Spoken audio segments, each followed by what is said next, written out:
Thanks very much, Mike, and thank you for being here on Saturday morning for such a dense lecture.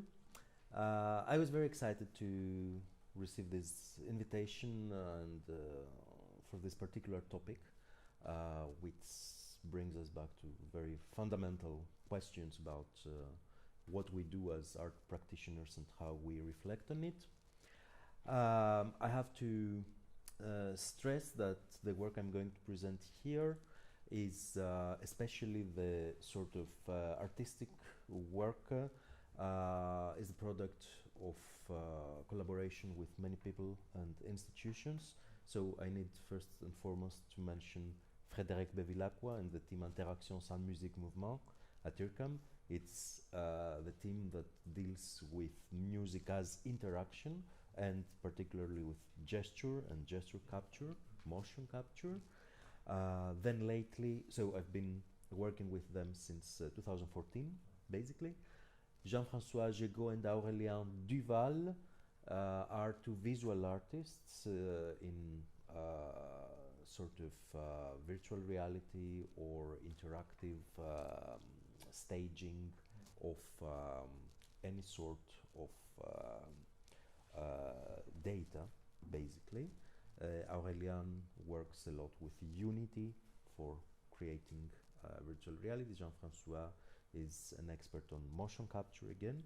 And we have an ongoing project since 2020, basically, at Université Paris 8 in Paris, and in collaboration always with EUR Artec, which is a school in Paris for human mediations, digitalization, and things like that. Also lately we work with Stella Paschalidou, and she's a Greek researcher at the Department of Music Technology and Acoustics, Hellenic Mediterranean University in Greece. So those are my current collaborators. I have to mention also Mikey Solomos, who is a Xenakis expert and has been curating this project since 2020. I'm going to be presenting, and myself at the moment I'm a Humboldt Stiftung Fellow at TU Berlin. I'm also a collaborator of the team of Frédéric Bevilacqua at IRCAM, and I will be teaching from 23 as an associate professor in music communication technology at the University of Ioannina. The background of this work emerges first and foremost from my own experience as a performer of contemporary music. Then, as a musicologist, I have focused a lot on the issues that arise through the performative turn and the embodied cognitive turn in musicology, but I've looked also in the sort of roots of embodied cognition in psychology, and the third big field is human-computer interaction, interactive systems, movement modeling as they are being conducted at IRCAM. So the concept of this very speculative talk, at least as far as the first part is concerned, is to claim that there is a constant oscillation between epistemology, that is our access to knowledge through performance, and ontology, which is, the way I see it here, performance itself in research. So we can never claim, so to speak, either a pure form of ontology, Ding an sich, as Kant would put it, or a sort of pure mediation to knowledge which leaves us without a clue about the thing itself, when the thing is performance. And that brings me to four basic pillars, which is embodied experience, multimodal data, which sort of emerge out of this embodied experience, the issue of representation, whether we are talking about mental representation or about external representations, and eventually, first and foremost, the issue of interaction between all these elements. And so I'll make a first part which will focus on epistemology in a more general way. Then I'll present my hypothesis of embodied navigation of complex notation. I have developed this hypothesis since many years, and the basic claim is that we don't understand notation and then play, but we basically shape notation at all times through our actions. And eventually I will show a few tools and applications through the multimodal data I use for this research. So, first part. This lecture comes at a very opportune time somehow, because last week we had the passing of Bruno Latour, a major French intellectual figure and a major contributor to modern epistemology, or postmodern, post-structural, also a very controversial figure in many ways. Many people have accused him for forging and cultivating post-truth sort of dictums, but I think his contribution is major in revealing multiple entry points to truth rather than advocating for many different truths. So, a quote from a book dedicated to Bruno Latour by Gérard de Vries: "The modern philosophical tradition holds observation in high regard. Nevertheless, it is obsessed by a worldview that feeds off dualities between humans and non-humans, nature and society, facts and values, science and politics. Bruno Latour wants us to observe better, find a finer resolution, to become more attentive, to redescribe the world we live in, and to better understand our current predicament. He introduced ethnography and comparative anthropology as vital methods for philosophy. Latour is an empirical philosopher, that is, a philosopher basically of our time." So I like very much this sort of positioning, because it takes us back to the basics and it renders all that is going to follow from now on speculative. And I think it is with this sort of modest spirit that we should be approaching any epistemological question. The second reference is Hans-Jörg Reinberger from his Epistemology of the Concrete. And here is Tim Lenoir writing in the preface, of this work. Reinberger's work is an exercise in historical epistemology, a distinctive Franco-German approach to the history and philosophy of science. In contrast to earlier traditions in the philosophy of science that treated truth as independent of the context of discovery and the history of scientific knowledge as a linear, progressive march in the elimination of error, asymptotically approaching nature, this particular branch of historical epistemology treats knowledge as historically contingent and focuses on uncovering the conditions of possibility and fundamental concepts that organize the knowledge of different historical periods. Reinberger regards the aim of historical epistemology as to understand the conditions of possibility underlying the knowledge and practice of specific conjunctions of scientific and technical practice, the social, institutional, and cultural configurations in which they operate. Historical specificity is essential to this philosophical project. In other words, epistemology is always situated, is always both in history and in a certain social political reality. So what and how do we get to know about performance in the global north? It's very important to stress that we are privileged to be able to pursue this form of knowledge through specific means. That doesn't mean that other forms of knowledge don't exist, even with much simpler or much more deprived means. And today we're talking about this moment, and what we say can change. So I'm rather talking about some founding myths, and that's why in my title, I'm using these three basic, so to speak, modes of gaining access to knowledge. Getting wet. So here I'm talking about embodied experience as the foundation of performance. I'm pretty sure that today everybody, dealing with artistic research in the performative arts would agree that we cannot ignore the experience of the practitioner, whether composer or performer or the listener, very, very importantly, if we talk about music. But this was not always the case. This is the product of certain terms, which I already mentioned in musicology, and the emergence of artistic research or performance-based research, as they call it in the Anglo-Saxon word, or recherche création, as we call it in France. So this is a new thing, and actually there could be, before these turns, someone could argue that no, actually there are ways to study performance without this sort of almost bias of subjective experience. Is it appropriate to ask a question or not? Absolutely. I mean, we are in an informal setting, so. How early do you go in the experience of embodied experience? Because I'm thinking about the experiments that took place at UCSD with Pauline Oliveros, Kenneth Gaburo, with their sensing, meditative research that they were doing in terms of performance and composition.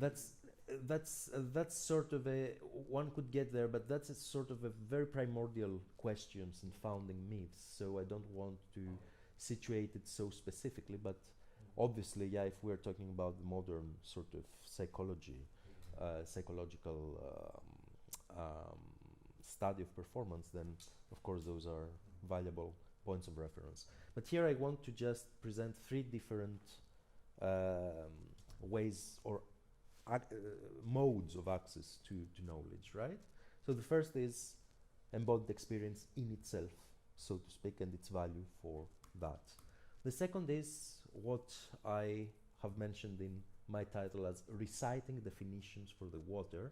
This actually comes from one of my favorite authors, modern Greek authors, who is Yorgos Himonas, and in his novel, The Builders, he evokes an image of an almost pre-Socratic, and I will explain what I mean by that, pre-Socratic experience. So he's describing this crowd that approaches the water. In his novels, we don't have individual heroes, we have crowds as heroes, and that's very, very interesting positioning.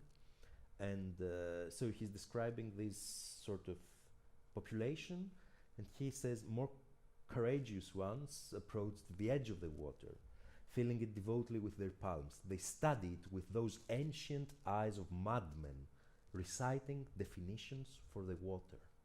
So we have this sort of, here it's not really the sort of embodied experience, which means being immersed in the water of performance and being surrounded by it, but it's just this sort of very careful approaching and trying to reach the essence through introspection, through, as I say in the previous slides, through maybe even what we today call metacognition, so being able to study consciousness and awareness, and this is a very hot topic, obviously, in cognitive science today, and in performance research. How do performers think about what they do? But you see, this is some modality of processing experience, and this brings us to a completely different position. So it's one thing to do it, it's a different thing to think about it, and think when? After? During? No. And pre-Socratic ontology means it's a reference to pre-Socratic philosophers, like, for example, in the case of water, it was Thales, the Milesius. They were the philosophers that were trying to sort of detect one basic essence for the universe, and they were actually claiming that they can have access, epistemic access to this one essence. And of course, this sort of description of the experience, of definition of the water, brings us to the issue of first, second, and third person descriptions, which is major for artistic research, as Mark Lemon one of many people who do it defines them in his embodied music cognition. So first-person descriptions, meaning the subjective or auto-ethnographic sort of approach. Second-person descriptions, describing the intersubjective or ethnographic. And third-person descriptions, describing the objective scientific method based on empirical data, whether qualitative or quantitative.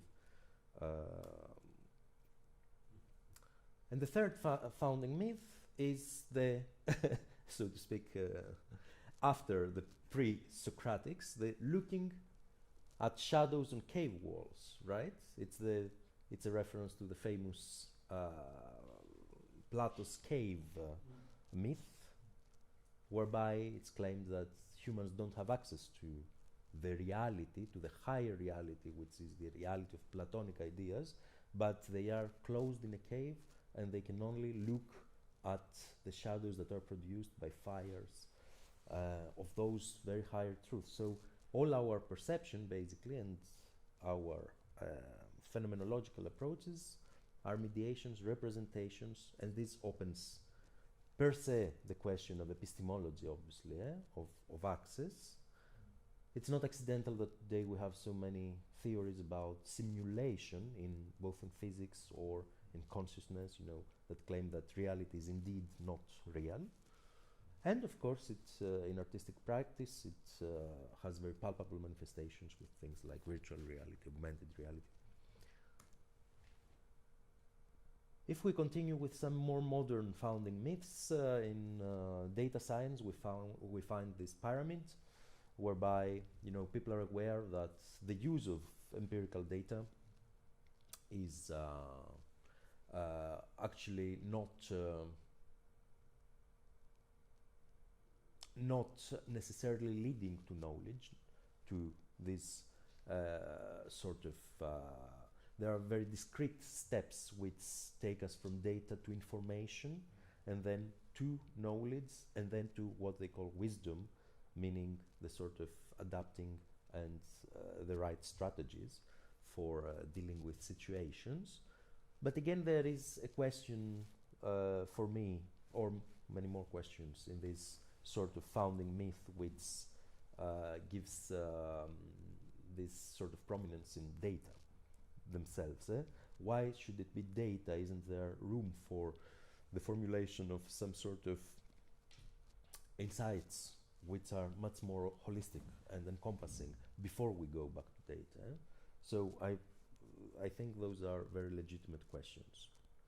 And here is Reinberger again, who writes, not by chance an epistemology and history of experimentation crystallized conjointly.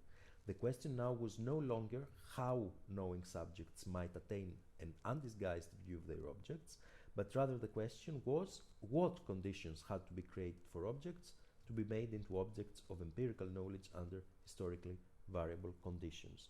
And that means that this experimentation part is important for being able to address those questions in a speculative way.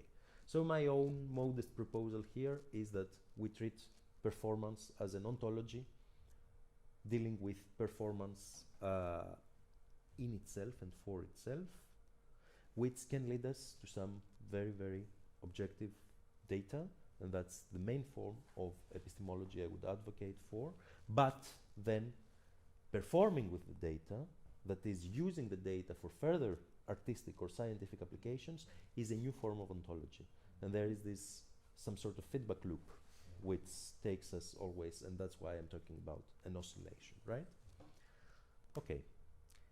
Second part, I'll talk a bit about very specific. Yeah, absolutely. This thing. So with the data, we have epistemology, and then is it not a subset of epistemology, the classification of how we deal with this data? So you have an internal. Absolutely. Yeah. Absolutely. The classification, the different modes of dealing with data, as I'll show a few applications in the third part. But yeah, that makes part of epistemology. But when one uses the data, for example, as I will be using data of motion capture in order to create a new performance whereby I'm controlling visuals with my hands, that's a very, very different thing. It gives some insights to either the performer or the audience, but at the same time, it's a new form of ontology as well, because it creates something new, and that's what's meant here. But of course, the sort of epistemic content is there. Right, and then we have also performer knowledge, audience knowledge. Exactly, Knowledge. exactly, totally. There are many different actors, many different agents in this, and of course the type of knowledge being produced is totally different. Which are issues I'm going to touch upon right away. So going back to this second part, I have proposed initially years ago, and then also with cognitive psychologist Anthony Chemero, who is very well known for what he terms radical embodied cognition. We have proposed a model of dealing with notation which does away with the notion of mental representation, basically.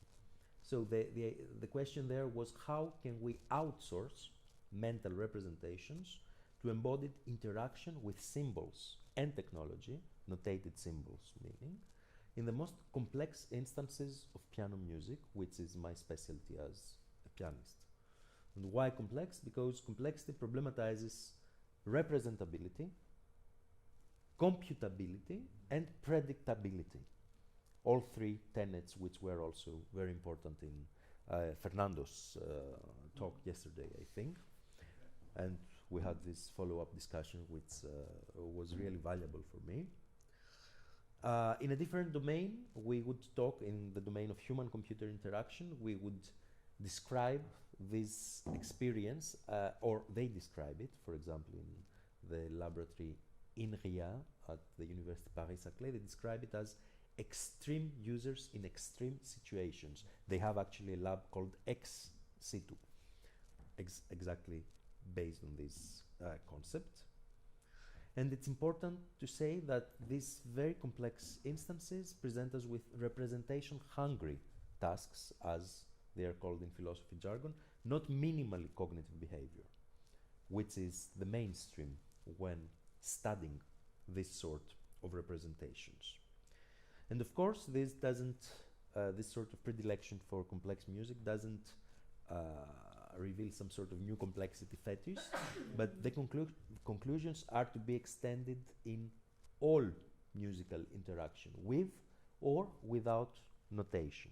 So the premise here is to deal with notation as a dynamic system, as mentioned yesterday.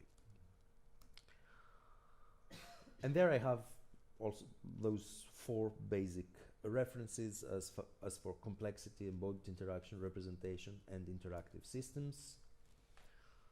Complex piano performance can be better explained as embodied interaction with symbolic notation, which is adapted for direct perception and action through interactive systems.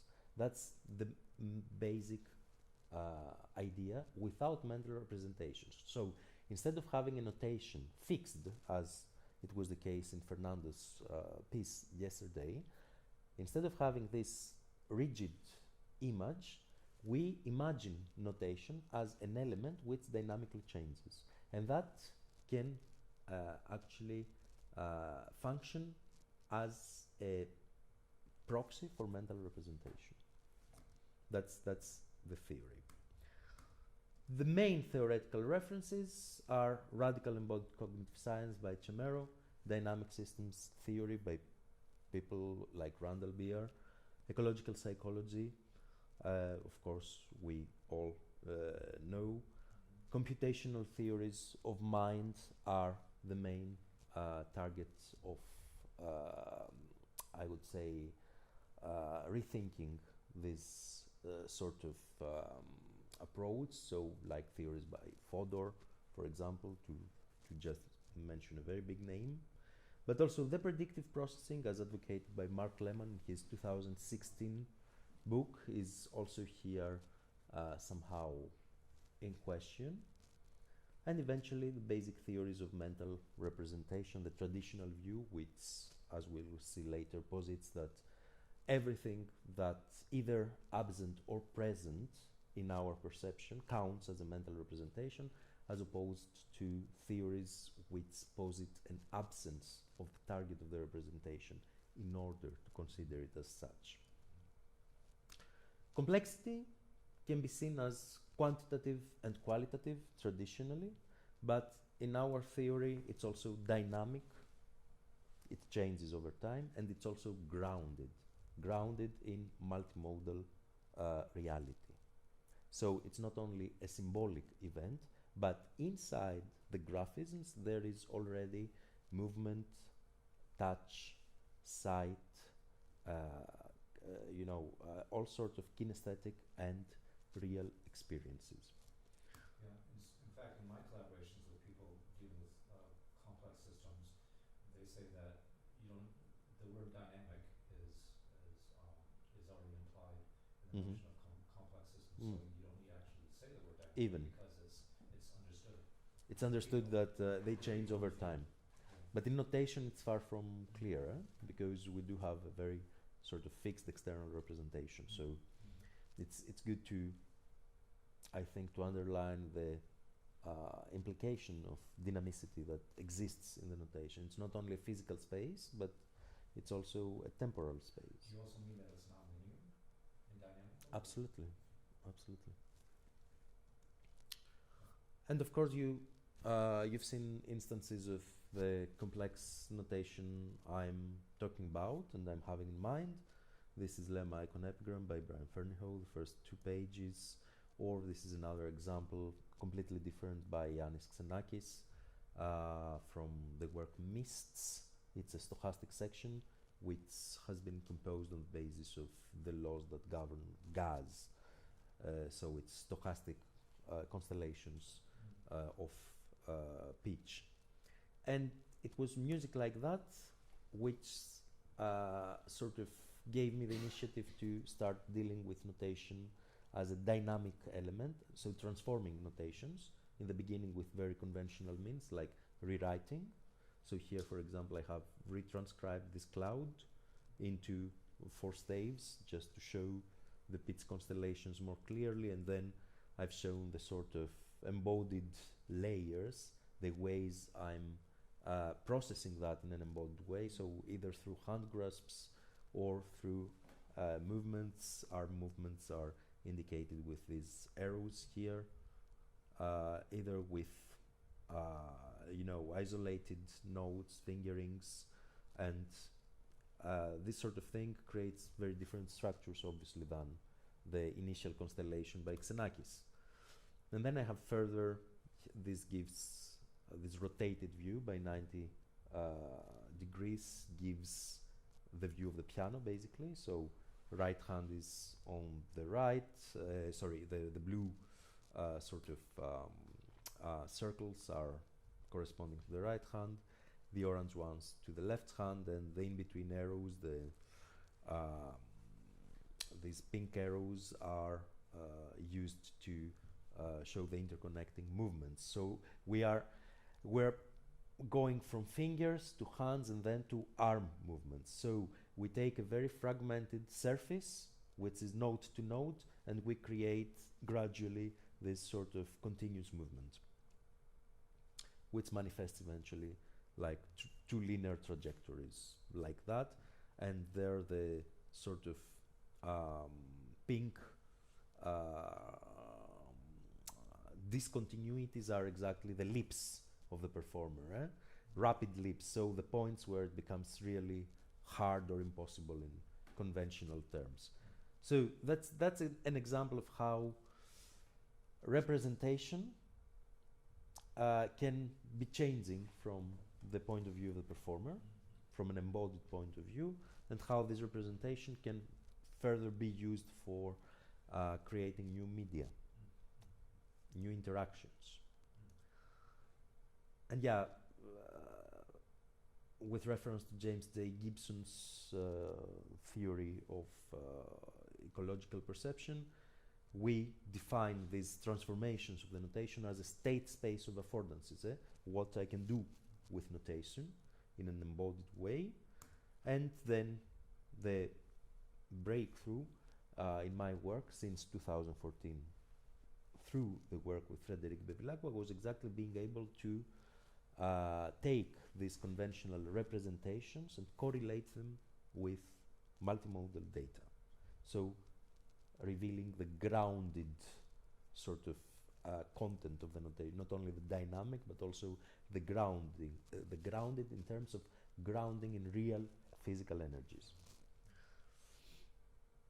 Now here I have a heavy theoretical part about representations, which maybe is better for you to read in the paper. I will give you the relevant reference. Basically, representations in this theory can be either, as I said, causally coupled to the target of the representation. So, for example, if I have a score on the piano and I play from the score is causally coupled to me. But if I go out, take a walk, and I remember a passage in the score, then this is decoupled, obviously. I can still remember, I have a memory of it, I have a mental representation of the score, but the score is not there, it's absent physically. So basically the whole philosophical debate, and it's a very heated debate about representation, is whether we count the presence of the score as a representation. And in the traditional view that most philosophers embrace, like a huge amount, that it is exactly this acceptance of the presence, of the physical presence of the target of the representation, which leads to the source of the sort of outsourcing of the representation. Because if we count this presence as representation, indeed, then we can replace the sort of interaction which happens mentally with actions that happen externally. That's the main gist of it. But there is lots of very, very elaborate discussions about that, and we're following with Anthony Chimero in our paper very, very close, detailed. So you're on the side of being decoupled when you're not in the presence of the score? No, we are on the side exactly. We are following the traditional view of representation, and that's how we claim that we can outsource what happens in the head to the environment.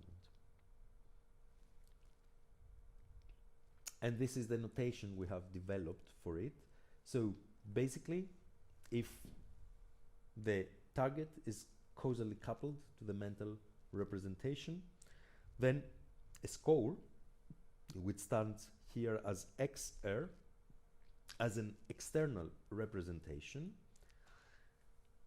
through the optimization with the means I'm going to present, renders the mental representations of the performer not really necessary. The score can drive performance, but for that to happen, we need certain adaptive transformations of the score that take place both in real time and over time.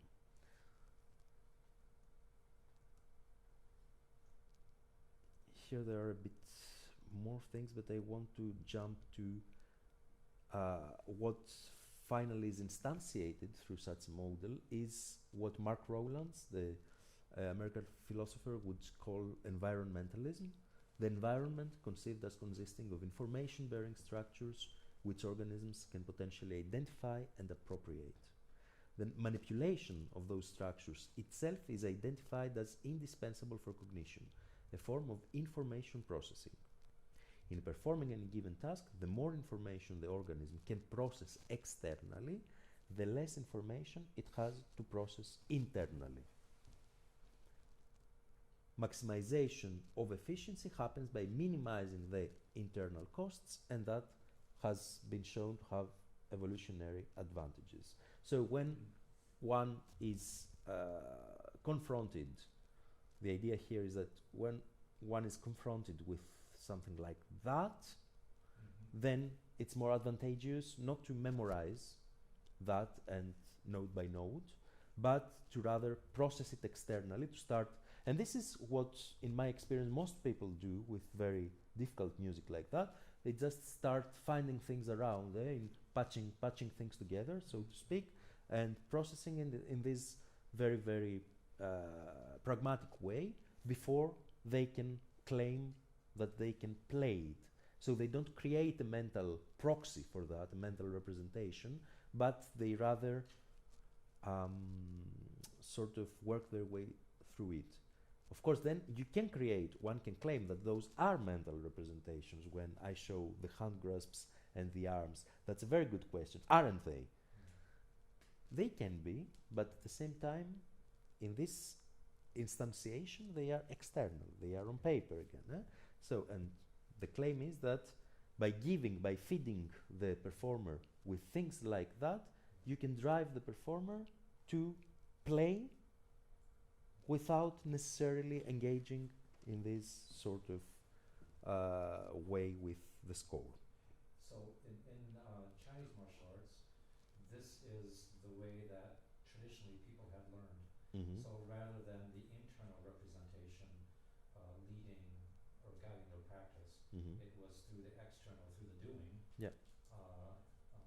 that led for years and years to. Mm-hmm.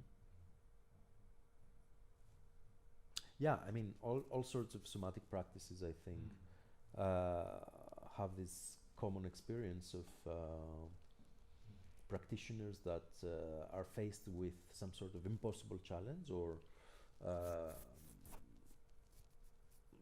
some sort of burden, and instead of dealing with that directly, they sort of bypass it in some way or other. If we want to think of another artistic practice, when I was young, I was very fond of Grotowski's theory on theater, for example, who was talking about, the Polish director, who was talking about the stumbling blocks of the actor and how the actor rather needs to remove blocks from their practice and not create a toolbox of skills. So not skill building, but removing blocks, stumbling blocks. That I find very, very interesting. Okay, and passing to the third part with some very, very real examples of how this theory is instantiated. I have to mention we have an homage to Iannis Xenakis, the Greek-French composer that was born 100 years ago. And so I thought it would be appropriate to continue this homage with some case studies, mostly from his own work.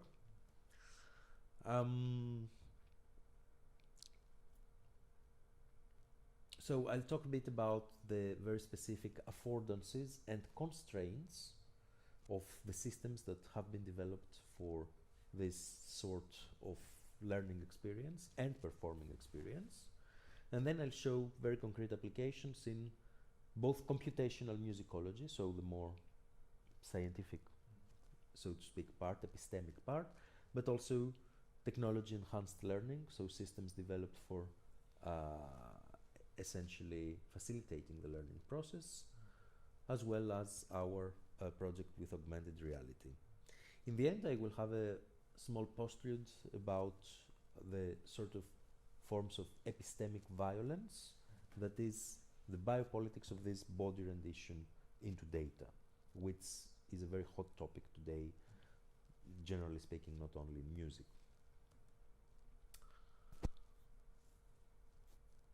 So the main motivation for dealing with Xenakis is, first of all, to challenge the challenge trope.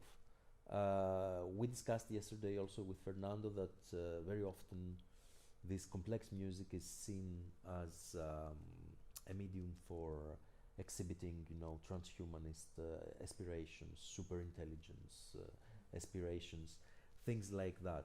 And part of my work is exactly to be able to find mediations and ways of dealing with those things in a much more, I would say, efficient way, but not only for efficiency's sake, also as a means of appreciating what is really the new threshold that these efficient means reveal, and what is the more important aspects of the music, of this music, the nuances and the subtleties that very often are lost in this quest for super virtuosity and in this, I would say, macho exhibition of a certain ability. The second problem with Xenakis is the mind-body problem, as we have called it with my colleagues. So with Xenakis you have two decouplings of that take place. The first decoupling is between what is written and what is expected to happen, and many people have written on impossibilities on how what is written cannot be humanly exactly be reproduced. The second decoupling is the decoupling between the notation and the multimodal data. So somehow we transpose, we turn the body into data, and we transpose the original decoupling between notation and performance to a decoupling between notation and data. And we study the decoupling, we study what is possible and what is not through the data. That's the basic idea.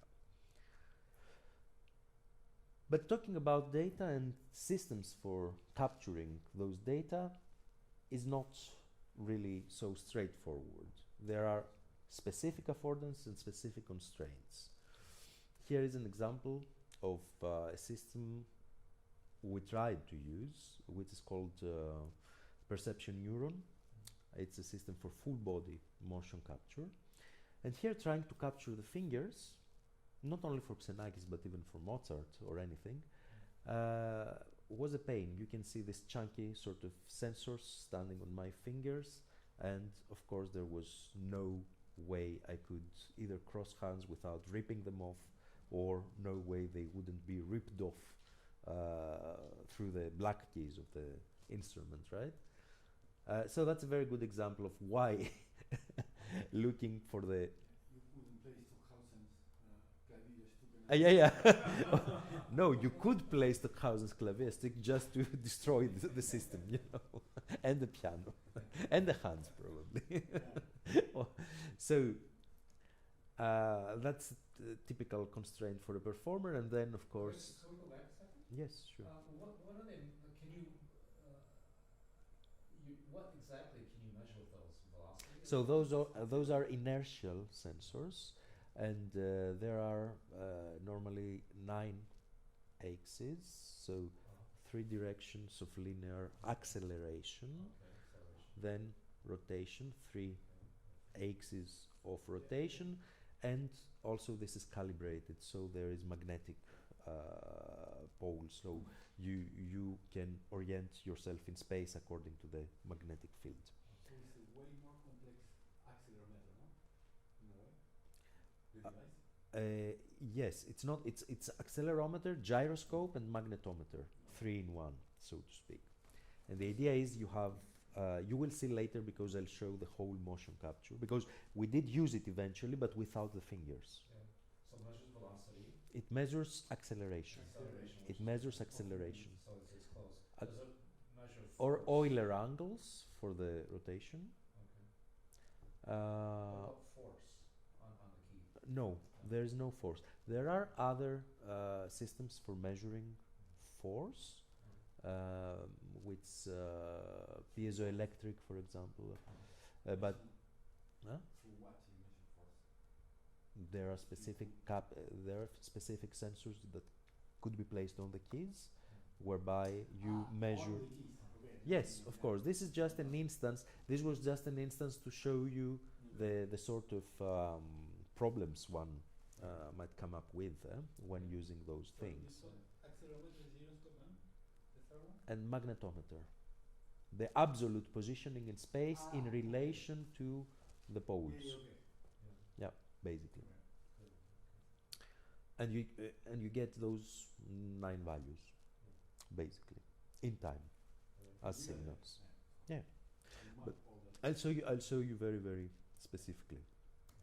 The second sort of problems, of course, arise for the developer and of the system when you have to combine all that with a series of interfaces, both hardware and software.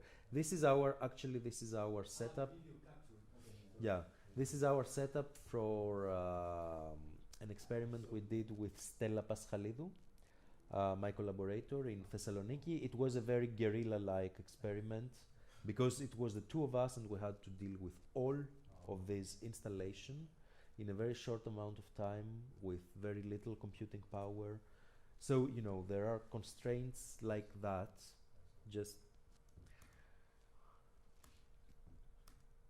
And then there are some more general affordances and constraints. Every time I use the word affordance, I'm making a reference to James J. Gibson's ecological psychology. So affordances are the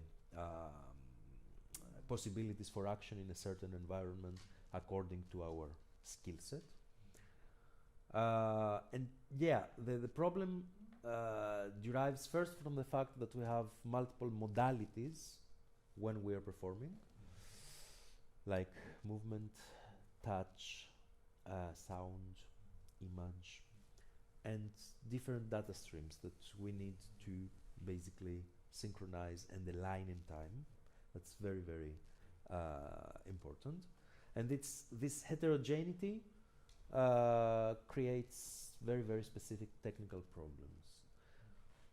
One of them being also the fact that we have to derive higher order structure from this raw data or even processed data, like filtered data. And this is a question which goes back to the pyramid I showed before, the data, information, knowledge, wisdom pyramid. How can we go from these 9 axes of acceleration data to something that tells us anything, you know? That's a big epistemological question. I mean, that's one of the hallmarks of Weinberger's work, right? Yeah. The tools by which you gather information. And of course, it's not only capturing fingers. Today we are working for this current project with facial expressions, where face recognition, we turn, I'll show, I cannot show many examples from that because it's still a work in progress, but we're turning my face expressions into some sort of correlation with the algebraic groups in Xenakis Herma, which is quite weird because you have the very abstract math and then you have my face turning into different colors and shapes. Of course, the issue of invasiveness for the performer we already talked about. Markers and calibration follow us all around the process in order to be able to use those data. There are issues of using the systems online, that is in real time. For example, we had nightmares trying to use the perception neuron system through Wi-Fi, whereas just connecting it through a cable was found to be the solution, but of course connecting it through a cable creates all sorts of logistical problems before and after performance, things like that. When you're doing these projects, do you have to worry about, and he's going to have to deal with this very soon, with the issue of ethics? Are you having to deal with any of those kind of controls? Normally I'm the subject, so okay. I don't... Okay. You do it on yourself, it's okay. Yeah, even though it isn't so often. I mean, I also do have problems with the ways other people, like the collaborators, would be able to use my data in a certain moment, because those are intimate data about how I move, for example, and you know they are shared with other people. So it's not so straightforward, but there are definitely ethical issues when you have studies with subjects, like real experimental studies, and they are. And do you have to pass through certain committees in order to do any of this? Absolutely, yeah, okay. absolutely. That's it goes without saying that you need consent in the first place, and then you need to stick to certain ethical standards when it comes to you need to see even the ways you're using the sensors on the body of the performer, because those systems are not always sometimes they're custom made, they are not And have you had to go through human subjects review committees? not really, not yet. Not yet, okay. But that's yes, that's something that really I find appropriate to do, because we're dealing with, no matter how okay it might not be stem cell research, but we still deal with human data. And the last issue, of course, when dealing with Xenakis is that Xenakis is already extreme, and you put a layer of extremity on top of everything else, and some of the systems cannot work just because of how rapid or how forceful it is. So to give you an example from the computational musicology applications, this is again on mists by Iannis Xenakis, who has described the piece basically as three different types of materials, whether those sieves, as we know them, hyperscales, based on a certain arrangement of the intervals, or what he calls Brownian movements in space. So he takes the material of the scale and he explodes it, and he starts dealing with that through probabilistic functions, or what he calls arborescences, so geometrical constructions and tangles of lines in space. And what we've done here is that I have associated, this is an I because that's my work, but of course it's also the collaboration with Frédéric Bevilacqua in using the systems. So here you can see the linear situation in the original, where it is with a pink filter. It's a very, very good example of scales of the sieves. Then I have retranscribed that with the sort of low-tech representation as this continuous arm movement in 10 discrete sort of hand grasps. So how this is chunked according to my way of playing it, and this is another chunking according to fingering with a higher resolution, let's say, chunking. And then this is what one derives from a system which essentially has registered audio, has registered signals, has registered MIDI. I can show you the system a bit more closely. So you can see here the basic panel, or maybe I play also before that. I play the recording. So this is a typical max patch we use for synchronizing several data. And in this instance, we have audio. We have 6 signals from each hand. So 6 from the left hand and 6 from the right hand. These 6 signals are linear accelerations in 3 axes and rotations, like that. So basically each movement has a signature of 6 numbers. Then we have the MIDI, color coded with all the values for speed, for velocity. These are the pedals here,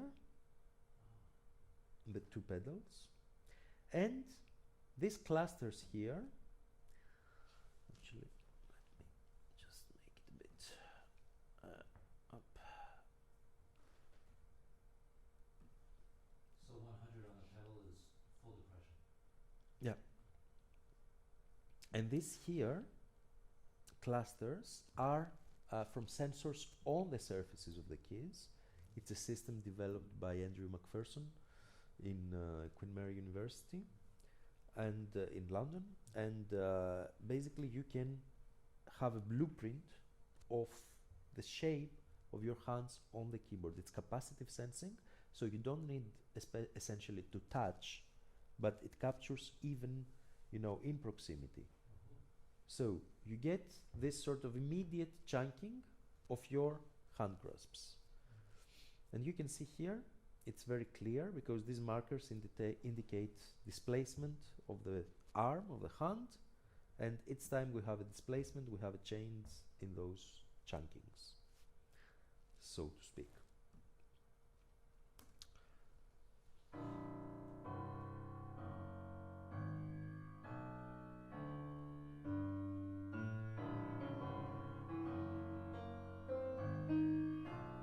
Each time I have a displacement of my arm, there is a marker. And how far How far what? How far is considered displacement? It could be this much? Displacement is essentially in relation to the hand grasp. Right. So it's not, it's not defined by fingers, it's defined by the unit of the hand grasp. Right. Of the chord, of the implicit chord. Could be this much? Yeah, absolutely. It really depends on the data there. Okay. Yeah. And this is what I explained before. We can have a basic syntax of movement on the basis of this data. I'll talk about that a bit later as well. Just go back to the Xenakis.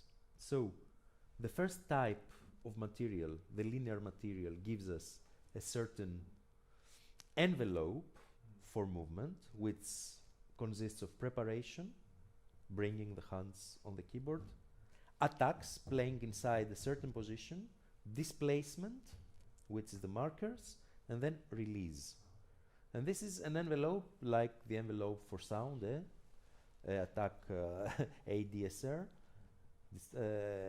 decay, sustain, release. It's exactly the same idea, how to create a basic envelope for any piano music on the keys. One could create also an envelope for playing inside, and it could be really very interesting. We haven't done it. The second type of music, the stochastic clouds, you see it's totally different. It's not linear anymore, it's non-linear. It's a very, very specific structure of grasps and arms, which are linear. And the PADR envelope is equally much more different and difficult. And So here you have in the PADR envelope different static and mobile sections. So you can process further the envelope in order to derive structures in this sort of thing. The third basic structure, arborescences, whereby we again find very static envelopes. So we might have music like that, but the overall result is two hand grasps. So you see how important it is in order to deal with this surface complexity. This surface complexity might have some underlying simplicity. And as I said, we have used these sort of techniques in order to model these stochastic clouds, for example here, in 6 different types of different density, directionality, different features and qualities of movement, in order to be able to grasp this very, very difficult section. And eventually one finds that, so I have color coded here different types of clouds, and one finds that basically the sort of impossible ones are the ones in pink. All the rest is totally feasible. And so this sort of knowledge can be used for teaching the piece. And this is the whole piece, by the way, the score you see there. And, you know, make something that usually is framed as impossible or not feasible at all, make it a much more accessible sort of thing. So that's a really good interpretation, because my question was, it's such a rich data set that you're coming up with that that certain research